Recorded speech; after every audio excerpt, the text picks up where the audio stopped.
That's a bit of a shock. Okay, we are live today.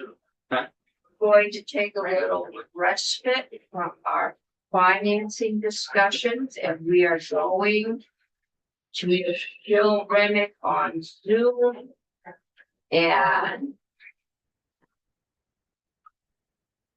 I think, let's see, there, nope, we had her. Kirby, yeah, okay. I think we wanted to run the amendments we made to the broadcasters and by you, just so you know what we're doing. Give you a chance to comment. And Kirby, have you sent those to Jill? Or maybe we'll just read them. I'm not sure. We could ask Jill if she's seen it. It was Have you distributed. seen them? You have, okay. So. Any comments at this point? Okay. We can't hear you, Jill. Jill, you're not muted. Your volume must be down. Is our volume down? Can you hear me now? There you go. No? Yes. Yeah. Oh, okay. All right. Now can I hear you is the question. I feel like you can't hear us, Okay. Jill. Okay, great. Okay. My name is Jill Remick. I'm the Director of Property Evaluation and Review at the Tax Department. We have a little bit of a scramble. I did see my colleague Abby Shepard sent me the proposed amendment to our language about the appeals section for communication property. So I just really quickly wonder if I can share my screen real quick. So understood, right? It's always very scary to sort of change definitions on the fly, right? And every word matters that we choose if we are going to stick this sentence in. But I think we generally understand and agree with the concept that's being pitched, and we just had some possible tweaks for your folks' consideration to help us feel like it's more clearly defining who we're removing from the communications property treatment. Okay. Okay. So just for the heck of it, I thought it'd be helpful to show you folks, this is a tree, this is a decision tree that towns currently use that we've created for them for deciding about taxability of towers and how to treat them. I only share that as just an illustration that all of these things are a little more complicated than they might seem. So this is a tree that we've used for several years for towns to sort of determine taxability and treatment and so on. But can you see, I have a screenshot. Are you folks able to see that? A screenshot of the language that was proposed? No, we are seeing taxability. Okay. All right. Your application screen and not your whole desktop. All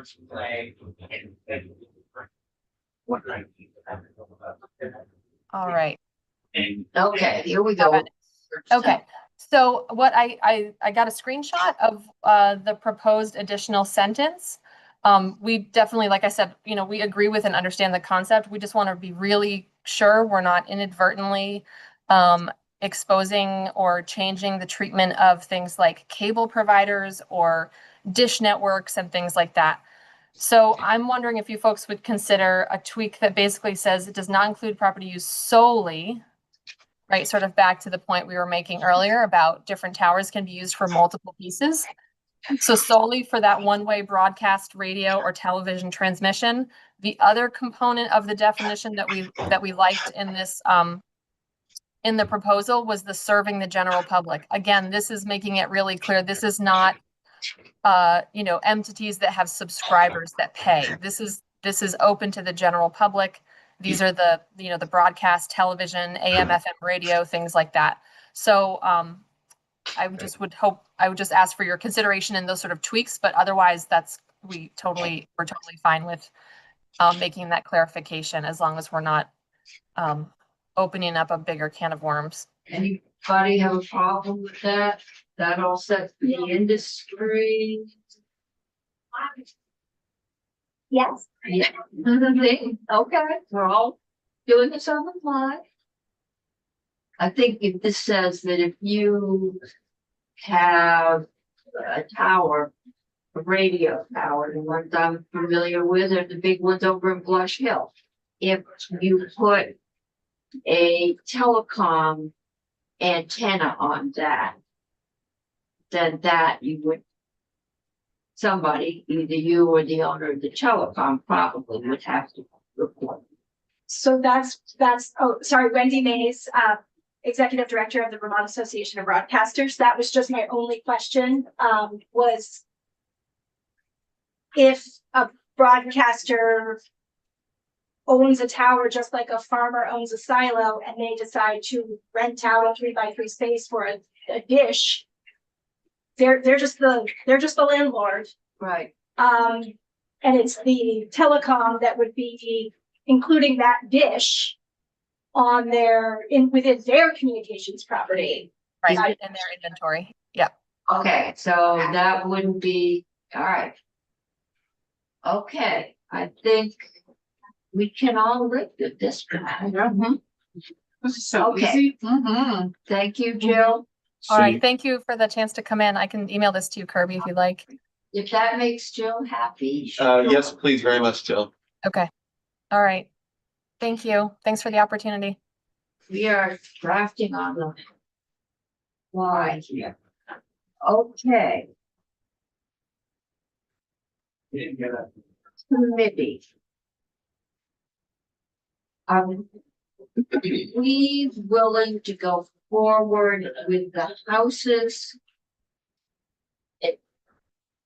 Solution to getting money to the transportation fund this year, knowing that next year we're, or somebody is going to have to find another $10 million on top of that, and 10 after that, and 10 after that. So the as passed by the House construct. Yeah. Can we put that one behind us? I think so. Okay. Yeah. Then we can get on to more fun and games. So wait, can I just ask, Yeah. does that mean when the T-bill comes over, we're just stripping it out, we're not gonna have the argument again? As fun as that was. Well, not that during that again. So the back there eating popcorn and. Harder to undo. Yes. That we should start selling tickets to the issue.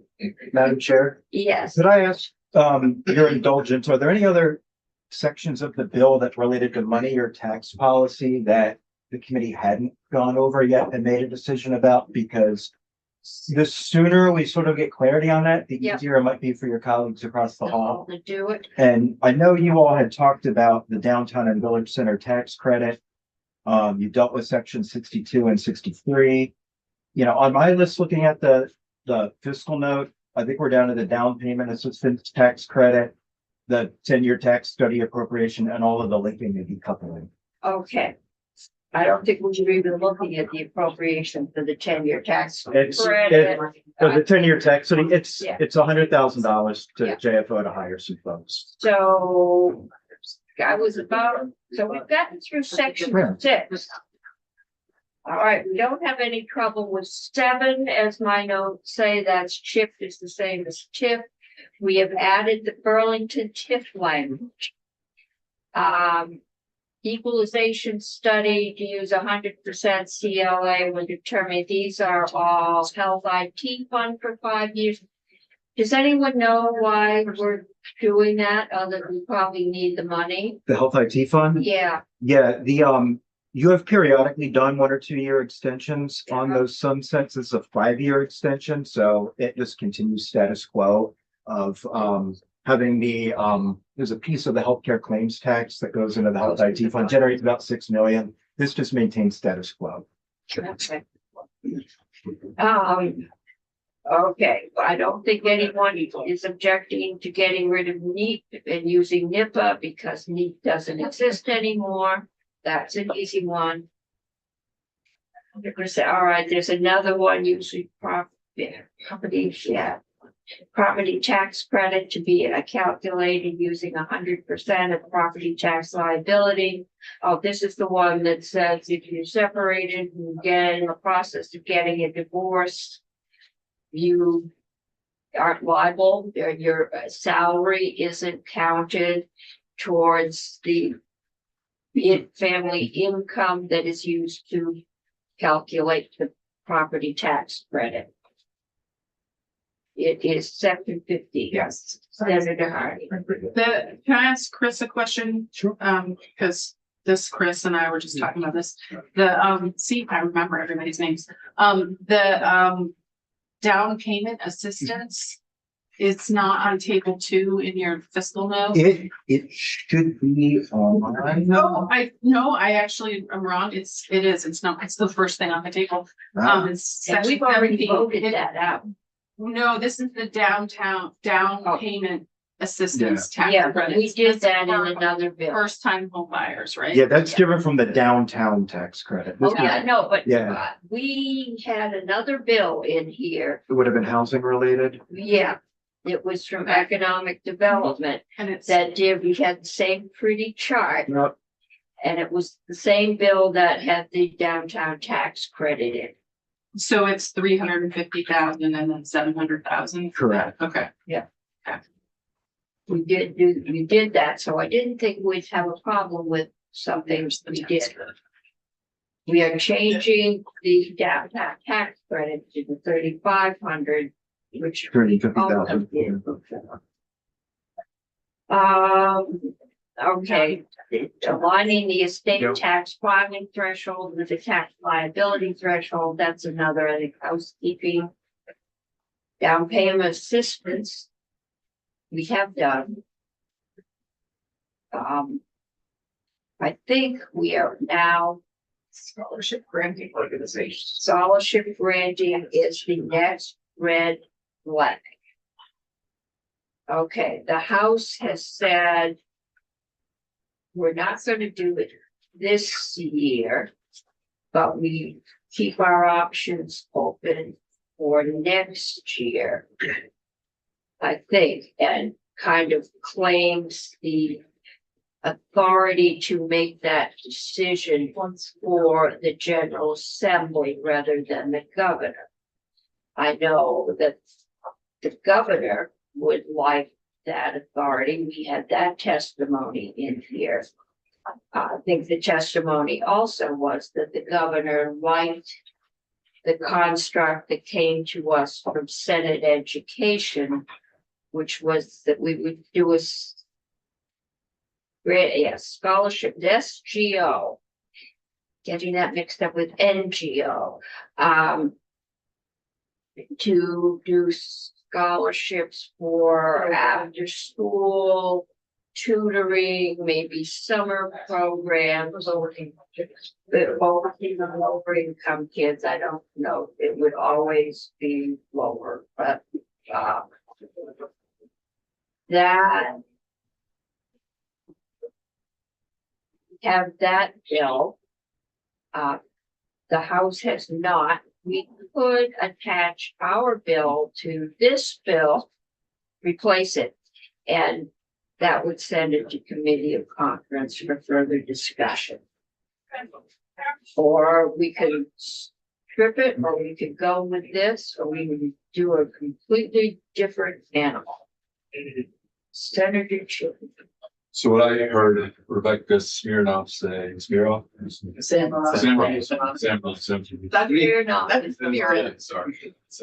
I believe when she opened up, she said that the governor does not want to be sidelined. He doesn't like the idea of taking away this authority, and he does like the S-161 language. I think the S-161 is coming from Senate Education, the 6-0 vote.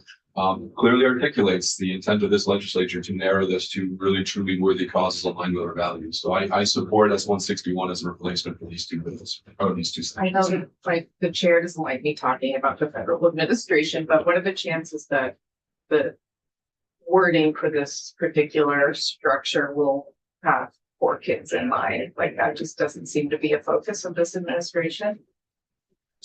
And we don't know what the rules are yet, so. I think we can go back over the debate we've already had, but that is already going to be a risk. That we have no control over the eligibility of Vermonters using the $1,700 and sending it to whatever. So let me ask a hypothetical. If the federal administration comes out with a rule that says something other than low-income kids to what's in the parameters of that test bill, then we just won't engage in it, is Yeah, that? we can just say that if federal law doesn't allow us to do this, then Vermont will opt out for this year. We'll still be able to get the credit. They just will have to send the money to other We states. can't stop anyone from taking a federal tax credit and sending money to Minnesota. But I don't think that bill has language that says that. No, it doesn't. We would have to put it in. And if, unless we put something in there, the governor could go ahead with something anyway, so Yes.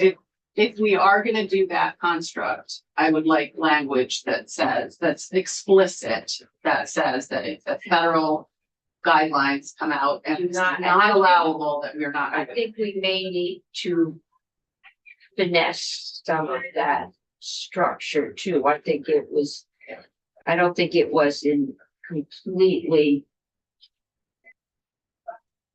finessed. I Yeah. think they got it out, trying to get it out. And I think probably the drafters would be fine having a little more time to make it. I had a friend who said she used to rewrite and resubmit grants until she had a truly elegant grant. She learned from every rejection.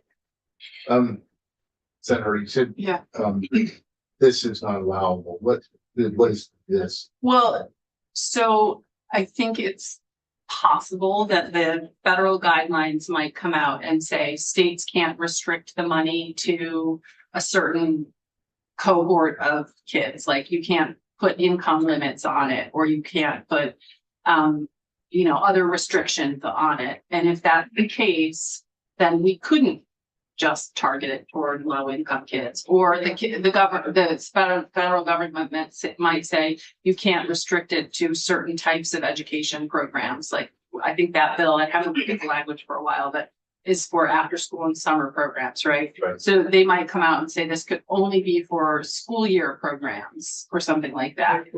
In which case, everything that's in that bill that we think we're narrowing Okay. all of a sudden goes out the window, and then it leaves it to the governor to decide to do it. And I think, and he may or may not do it in a way that we all agree with. And So so you're trying to give them some rails. some rails to say, if the Yeah. federal government's rules come out and this type of restrictions or narrowing of uses are not allowable, then Vermont shall not participate until the legislature Yeah. can. Be the Wait, or spirit of something. this law. Although I'm saying that out loud, I'm almost certain the governor will say, like, you can't tell me what to do, but at the same time, I mean, there needs to be some guardrails on it. more If than there are that. guardrails, I think it probably needs more specificity rather than say anything. Yes, I mean, I'm just trying If to you get have at that. specific kinds of things Okay. that should not be allowable to be accepted, that would be one thing. And I haven't, what is this? It's probably that. Right. You want me to- No, it's me. It's You you. want me to- Yeah. You- That's why I don't discuss about Oh, this. you're just not getting off the He hook gave at us, all. he gave us the briefing now. Okay, Sorry, buddy. so we will work on getting some more elegant language. Would you like to, or a quick Yeah, review of what's in let's S go one through it, sixty-one? That says introduced. Did they not change it at all after they take out? No, They've they- never had it. There was a Send sentence, it out 6-0. there was a sentence at amendment, but it was just, one words in the head. Just do. Oh. Pass process. Okay. So S one sixty-one opts Vermont in, it has the governor recognize and form the list of SGOs. But it adds some further requirements for the governor to follow in addition to the federal requirements. And those are, number one, the federal requirements. Number two, it's a nonprofit organization, which is part of the federal requirements, with the core mission of providing educational opportunities to economically underprivileged students through after-school, summer tutoring, and similar programs. Legally, I will say that that is pretty broad and subjective. Exactly. And then third, all grants and scholarships provided by the organization are to students attending a public school or an independent school. That's not broad and subjective, that is specific, so it does narrow it further. For instance, the federal law would allow religious schools. This would not. But see, the public school that don't charge for their programs, so this would all So, just go to. so that's where number 2 is core mission providing educational opportunities Oh, for the after school. through program. after school. Yeah, so the after school summer tutoring and similar programs. And I think that I pulled up the as introduced version, the correction that was made was right here. It's the Senate ed amendment was after school summer programs, comma, tutoring. I see. Now that I see this again, in Milton, we have Milton Family Community Center provides after-school programming. They are not either a public school or an independent school, but is it if the child attends that Yes. public school or independent school? And that's where I think some of the confusion happens with this is that donations go to SGO. SGO gives up scholarships to students. Yep. Students use those scholarships to attend things. Right. So it's not, the money does not flow. It flows in that order, not taxpayer to school, not SGO to school. And it's not base funding for an after-school program. It's if there is a charge for computer camp. There could be an after-school program that its business model is Yeah. we need the scholarships to operate. Sure, that could happen. That would be indirect. It would be SGO gives money to students for the students' use in. And then the SGO gets to decide which students get the money. Yes, So this is not the state or the governor or the legislature deciding, it's the SGOs that decide. And they could decide to give all the money to kids that are just going to private school or to a summer there camp. could be, that's, there could be an uh, SGO that says, name one of the private academies and just say, we are an SGO formed to support scholarships for after-school programs at this academy, independent school. Yes, That could be a thing. Whether, then the next question is the decision maker, whether it's the governor or whatever, would say, does that organization meet all of the criteria to be recognized as an SGO? And there's some subjectivity to that decision and which organization are recognized. And then they go, but if decided yes, they would go on the list, be sent to the IRS, and then that SGO could be something that someone could make a contribution to and take it off their income taxes. That doesn't scare me though. In the language, Kirby, is the governor limited in how many SGOs he can identify as not? Okay, Kurt. But in all of this, we're getting very nervous. Somebody could always find a loophole if the governor wants to play. If, the feds might not allow this. But it's 1 year. And if we find out it's gotten set up and kids are going to an after-school program at a private academy and they're all rich kids getting paid for it, we come back next year and we say, no. If we either say, okay, we're not taking part in this program and we kill it, but Rogers can still take the credit. Or we come back next year and we put more guardrails. If we do nothing, then there will be some kids who will not get a scholarship that they might have really gotten a benefit out. They might not get to go to computer camp or some of those other things that, because the parents don't have $500 to send them.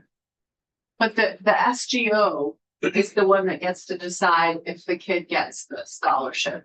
And the SGO. Yes, but that's 1 year is the risk.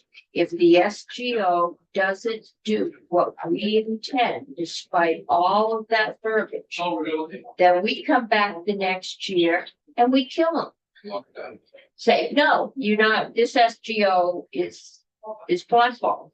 Because they didn't play by the rules that we set up. Has to make the list to Yeah. begin with, the governor's list. So if there's a thing out there that says, this only goes to private schools, the government would be like, no, that's not. Good one.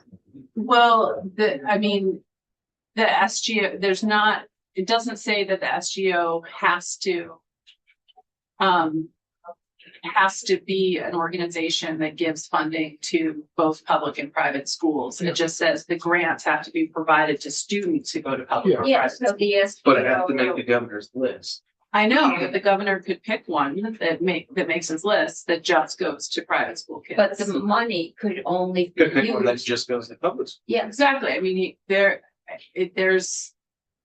there's no guardrail on the type of SGO that the governor's gonna. okay, but It's right just a now, nonprofit organization. Number two, that's a pretty, Nonprofit organization that provides opportunities to economically underprivileged students. Yeah. Yeah. I mean, that just seems like there's so many opportunities for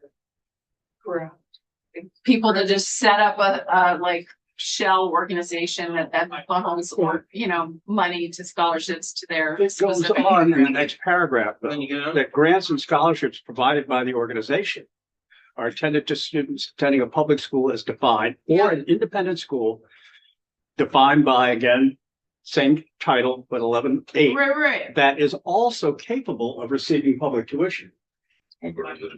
No, I understand that. That's most of the kids in Vermont, basically, because they're either going to public schools or to independent Yeah. approved that's, independent that's schools. the entire. So that's just saying that almost all kids in Vermont can get this. well, if they're. That's not really putting guardrails Yeah, on I it. think what it's that's saying- part of the public education. Yeah. But it's more about It the said the are camp. attending a It's school on the that is NPO. able to receive public tuition, and it doesn't say in Vermont, it says anywhere. No, this is specific to Vermont. So number, But that's the intent, is what I'm saying. yeah, but the that's intent is just to limit defining the kids who can get it. The- What I'm the more federal law concerned about. Requires SGS to give the scholarship. What to if we kids are that- afraid is going to that- happen that is- that private schools? I wasn't trying to undermine your point, I was just clarifying. No, I understand. I think that there's a concern that the federal guidelines are gonna be such that the money that the SGOs, which are the ones that actually decide where the grant. And the governor picks or sets up, and I think this talked about setting up an. No, he doesn't set up an So the FPO. risks that you would run with this language are 2 and 3, without knowing what the IRS regulations are going to be. The IRS could wipe out 2 and 3. Limitation. I don't wanna make it sound like that's very likely. I don't wanna make it sound like that's But unlikely. it's the worst case But we don't know. But which means at the end of it, if you pass this version, it's possible that you basically could have passed no version at all, just gone with the default, which is the governor can make the list and they must follow the federal law and that's it. Yeah. If the IRS ends up making it so that these things are in a conflict and then federal law supersede. I think that's a risk before you. And then the policy question of, do you agree that these limitations here on the page, assuming that there is no conflict of interest, that these are the ones you want?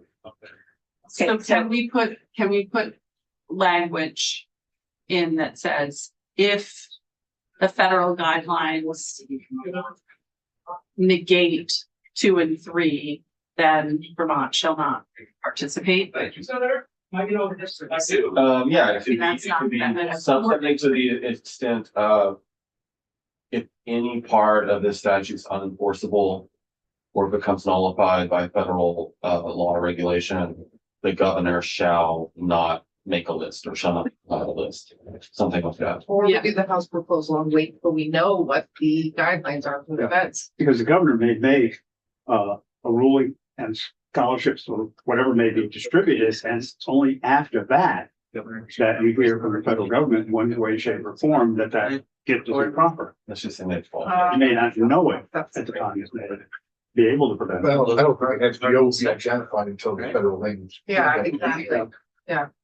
We know Yeah. it's supposed to. So you can, Case where, I mean, the positive in this is we may get to the state. X number low to moderate income kids, maybe a few moderate income, get mixed in, who will get help going to robotics camp, to day camp, rather than sitting home and playing on their screens. That's the best case scenario, that this will work out and be allowed. The worst case scenario is that something will go wrong, the governor will go against everything he's told us, and we will get a bunch of rich kids sent to some kind of an elegant private school for the summer or after school program. Either case, it's 1 year. We have one set of summer or after school programs. So We come back next year and we take action. And if it's something good has happened, we continue. If something bad has happened, we kill it.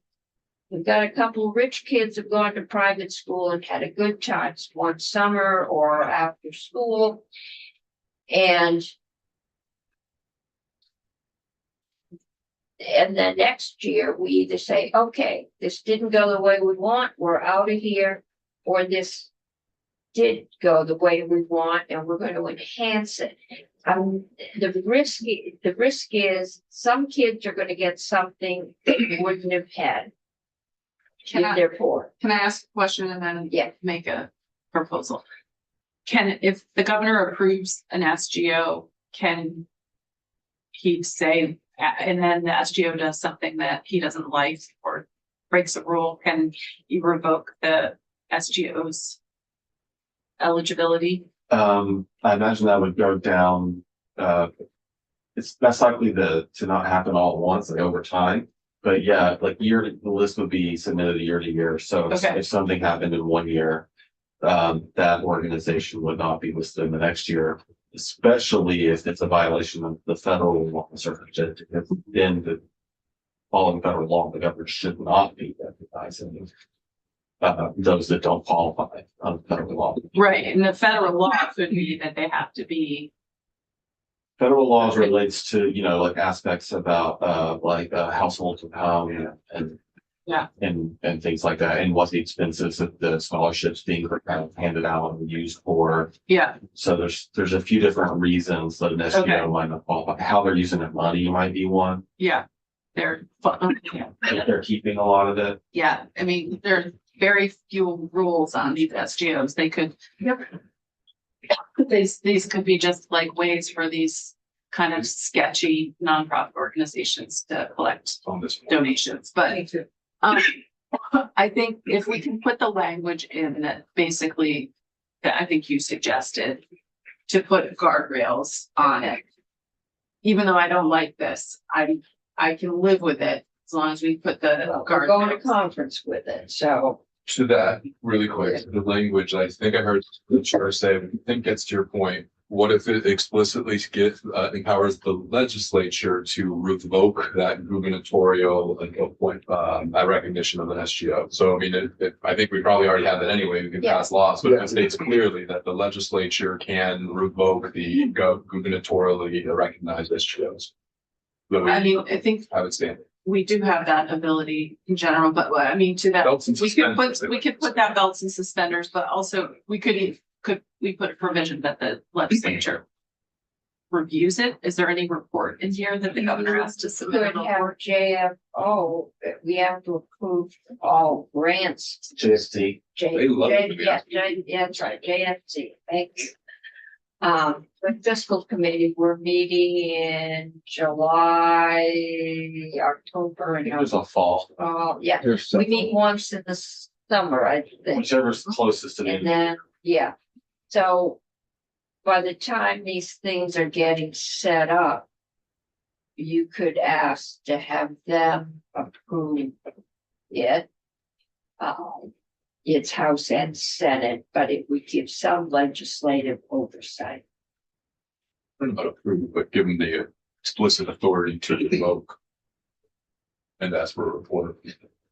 Well, Approve the delay. So if JFC did approval, at the very least, there needs to be some standard for how they're reviewing it, because it wouldn't be the entire General Assembly, it would be a delegation It'd be a delegate. of the legislative power to the JFC. So there need to be some standard. One that I'm aware of is in the case of the lottery.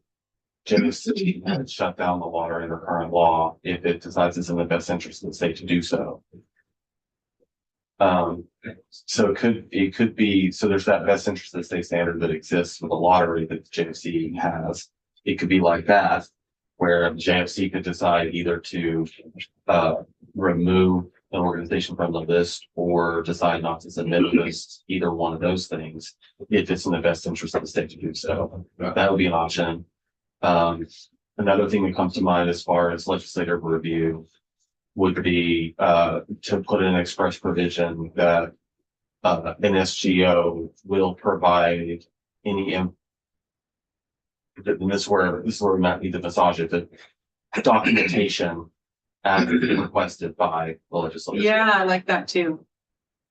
Which they probably would do anyway, as that's, I think, your experience with anyone who deal with it. They're, don't tell you no very much, but that could be included.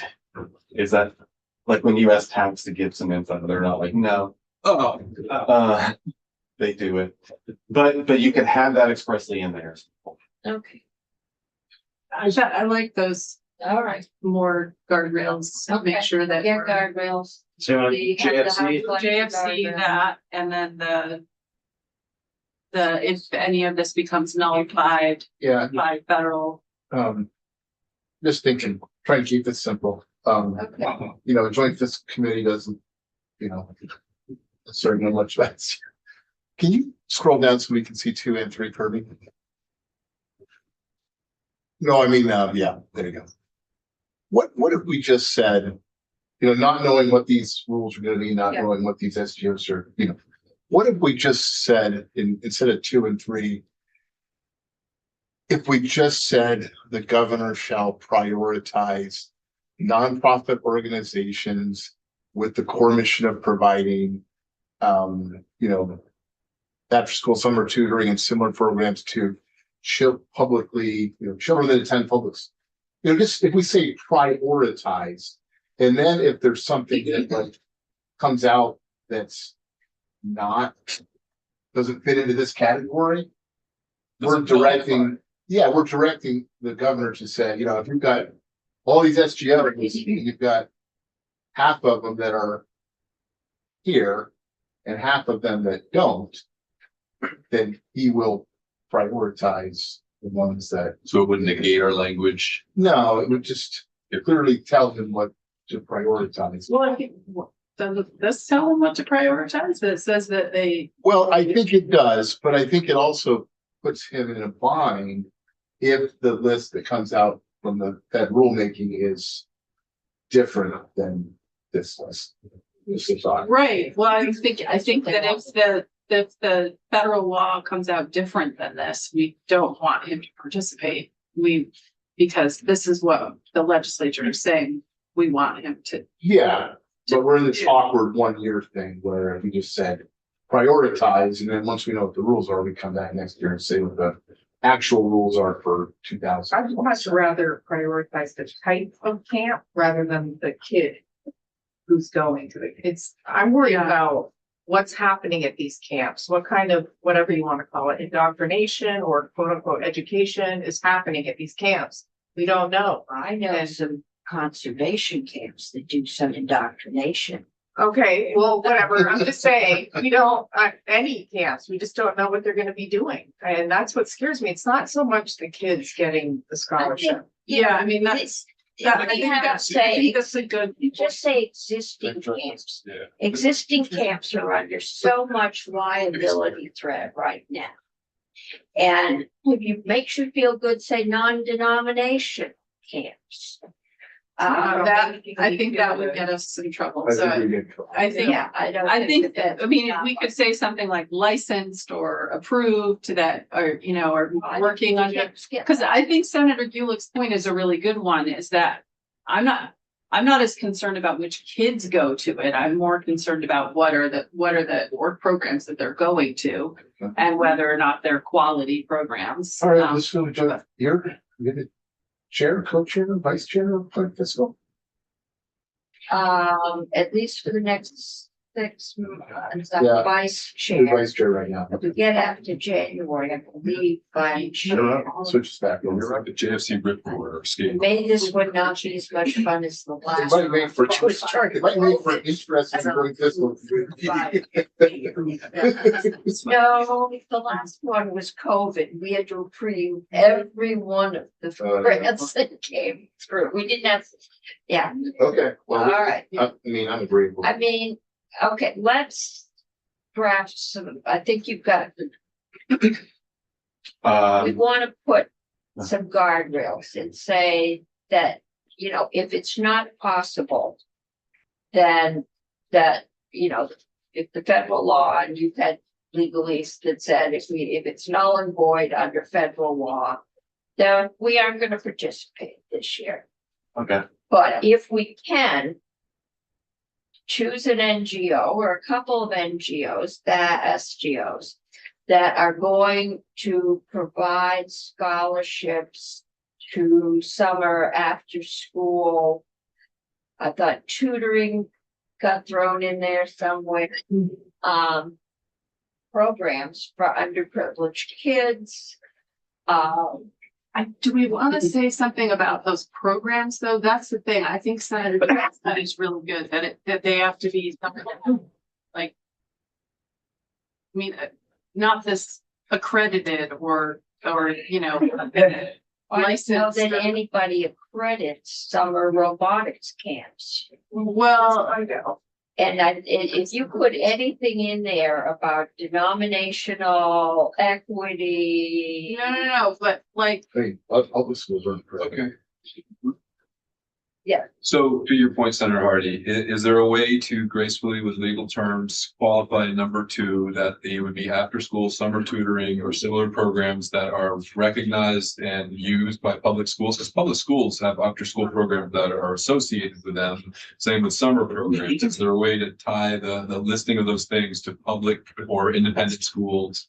Right. Recognized So, like, programs? and you could say something like, if this is what you're saying, like, add on to the end of 2, provided that the program is partnered with, A public school or independent school? it's, I mean, Many camps are accredited by the American Camp Association. Does that, But that's But does not, that still yeah, that's not perhaps robotics have the camps. same kinds Robotics of issues camps. that the schools that the federal law objects to are part of?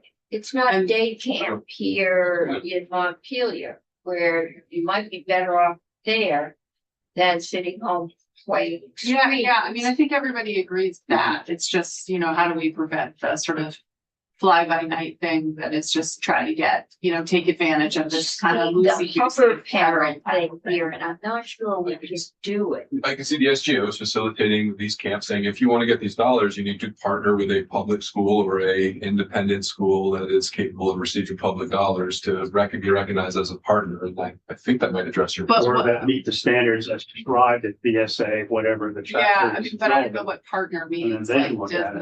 the Girls and Boys Club count, does the, you know, like, So How about if you're eligible to get a grant from the Department of Education with the prevention money coming from the cannabis sales tax? because that's got to qualify this, right? Those after school programs. what is that? This will make, It sounds like we're. this will make the vetting newspapers. programs. Put that in for sure. I know, yeah, the federal government probably wouldn't like the word The house cancel. language is so elegant, just wait a year until we know what the rules are. Okay.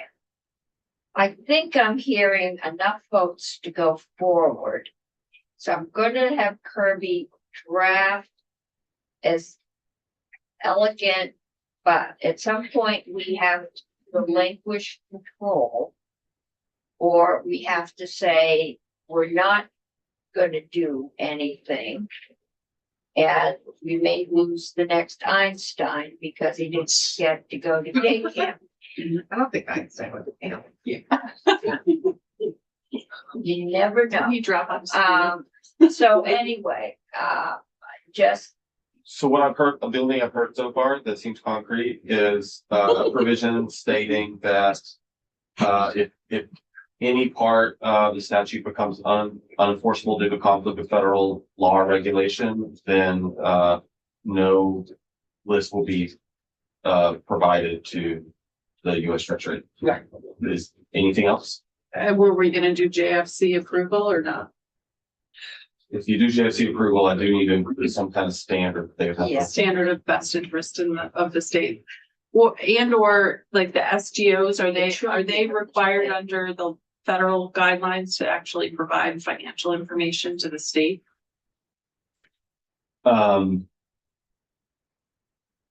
Cause I think that any Exactly. participating SGO and the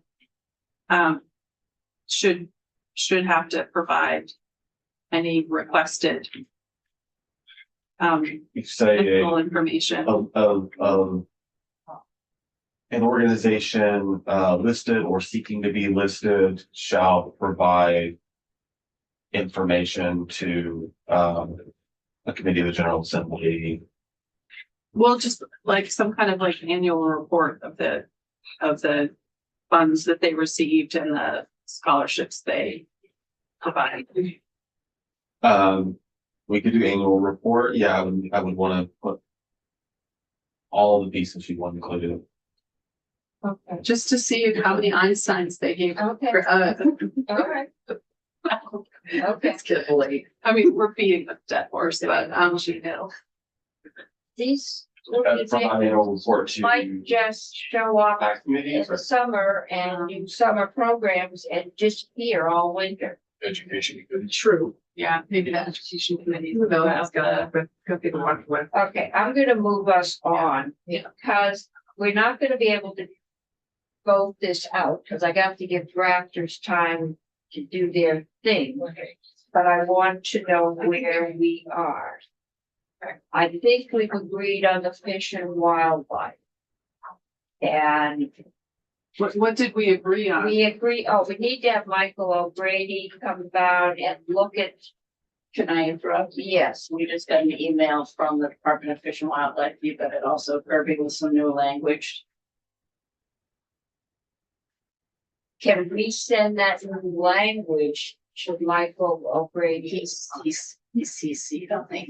He's CC'd it. I don't understand what's wrong with the language that's in here. The one thing I heard them say was that they didn't want to have to redo their rule, which is section 22. I think that they said is they abolished the rule, which means that we took away their authority to set the rent for the. No, but it explicitly says, set the tuition for the Green Mountain Conservation Camps. We give them that authority. Yeah, We give that, and I asked Hannah directly whether or not, doesn't this language give you the authority? And she said, yes. The one thing she said is she didn't want to redo the rule, which is section 22, which repeals the rule. And so my question to Michael because the O'Grady, rule is, they said was, that sentence was the present rule. well, what, you have the copy of the rule, Kirby, you said, what is, Yeah, I sent you a link to who it. you did, I'm sorry. So quickly off the cuff reading of what Hannah sent is instead of repealing the rules and having the provision where the department will come back next session to put rules in the statute or put fees in the statute, what it would do is just specifically, it would keep the rule that exists That was the difference. And it would just have a provision stating the commissioner is prohibited from adopting by rule a requirement that an individual possess a fish and wildlife area license or permit for general individual recreational access to the park and on lands. I think Michael Grady is in a better position than I am to talk about the context around That's, that and the consequences. I think one thing I would note is that the language in H 933 repeals the rule next July, not this July.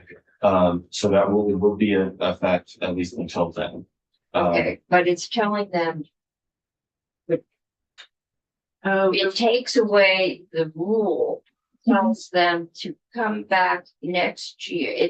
It's taking from them the power to set the fees for the rental of the cabins and special events in State Park. they don't It's do putting state it in parks. for this year. They don't do but- state parks. Yeah, okay, but then they're coming back in.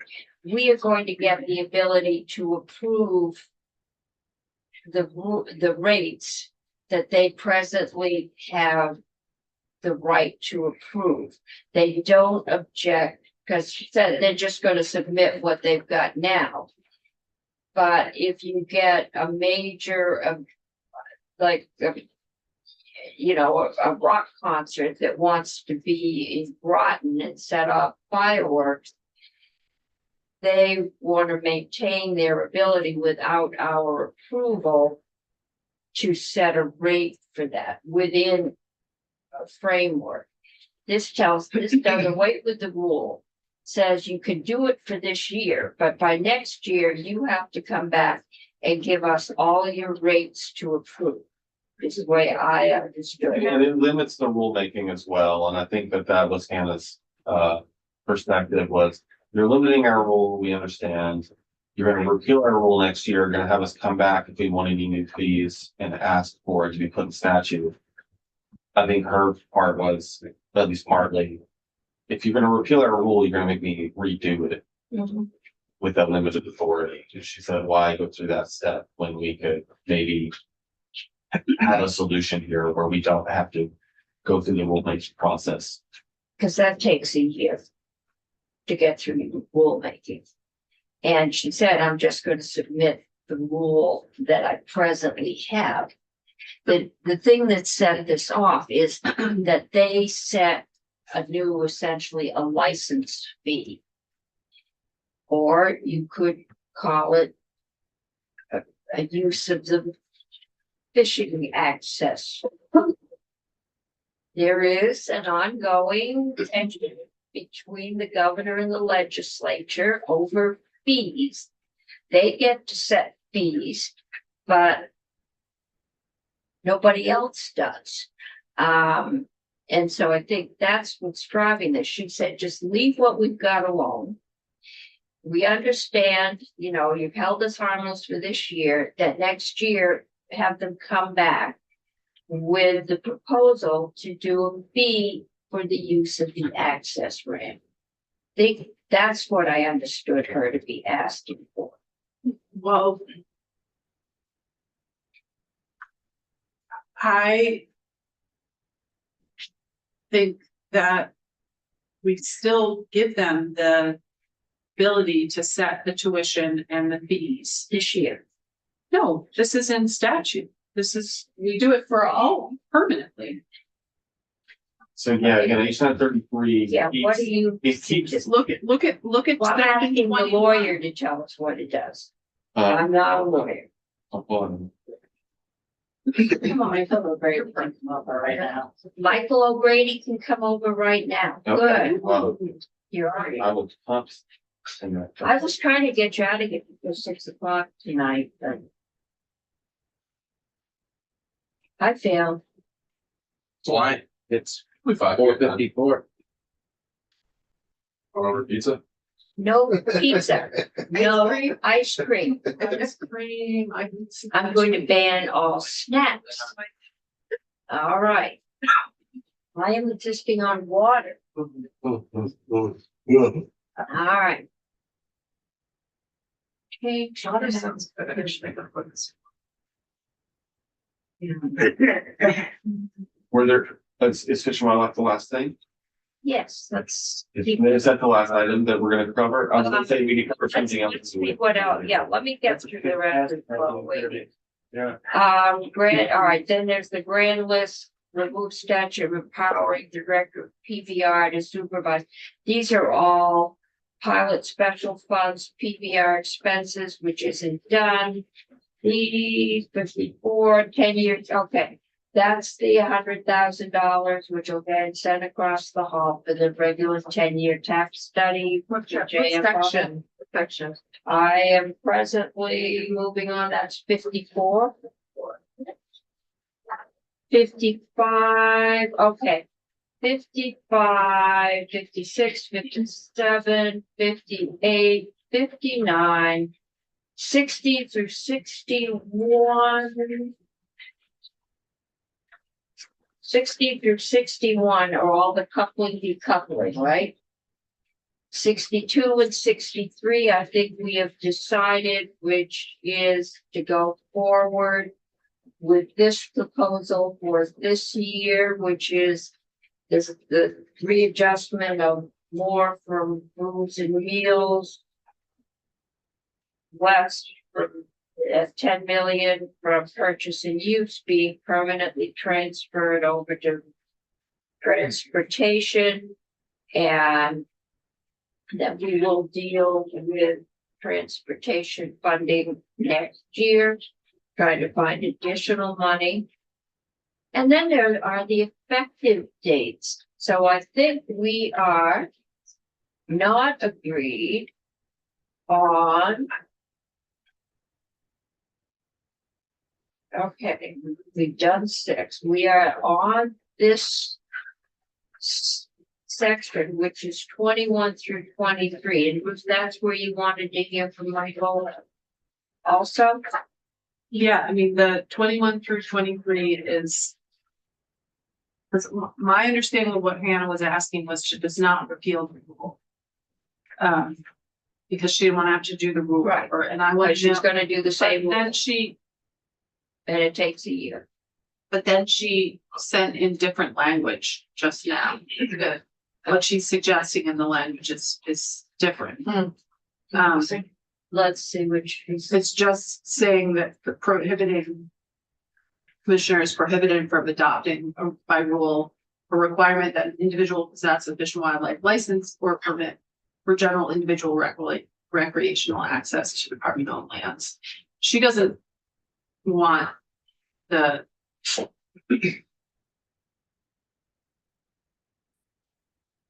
I don't know, she's trying to narrow what is. Yeah, I think that's what they'd like to do. They'd like us to leave the status quo alone.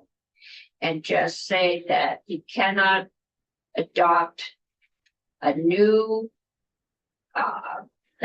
fee, leave his ability to set the rent and the use of the I forget the name of the big house we have out here in Groton. Let him do that. Nobody else wants that. The issue was around this new, either call it access. It really isn't rent. It is a license. It's a license to use the fishing access, to put your kayak or your canoe, or to access to swim. And this would put a fee on that. So this would say he can't do that and leave the status quo alone. He cannot do a new, which is where I think the real issue is, that they get a new license. Are they voting? They're roll calling.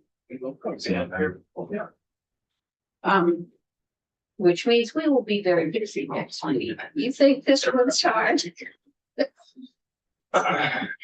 Okay. We're waiting for Michael O'Grady, but, So I can go get water. You can get water. No ice cream. Yes, we're gonna do the yield bill today too.